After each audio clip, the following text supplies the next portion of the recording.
Hello, I'm Dr. Robb Robinson, Honorary Research Fellow, University of Hull. And our question for today is, which Hull author disappeared on an Italian mountain? And the answer is Dan Billeny. Dan Billeny was born in Gispyville, where we are today. He didn't really seem to have a lot of prospects in life. He didn't like school.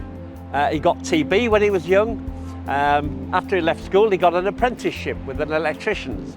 But again, he didn't really like that. He was in a bit of a state, really, because he wasn't sure where to go in life. He was also struggling with coming to terms with his homosexuality. But eventually, he went on to do a part-time degree, qualified in English, and trained as a teacher. While he was there, he started writing. He wrote a novel, The Opera House Murders, which was very well acclaimed critically. By that time, the Second World War had started, and he almost immediately, found himself in North Africa, and within a while found himself a prisoner. Billeny and his comrade escaped.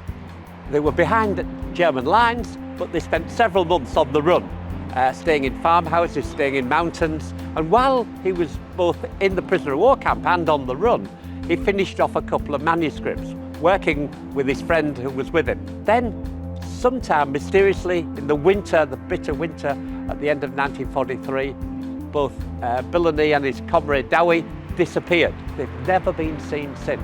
You might have thought that would have been the end of the story. But after the war, a couple of manuscripts that Billeny had produced were sent back to his parents by the Italian farmer where they'd hidden for a while. And those two books, one of which was The Trap, were considered to be amongst the best examples of wartime literature. Dan Billeny has never been found, but his story lives on. And the link between Gispyville, where he lived here and also later down Lakeside Grove, and Italy was forged by his life.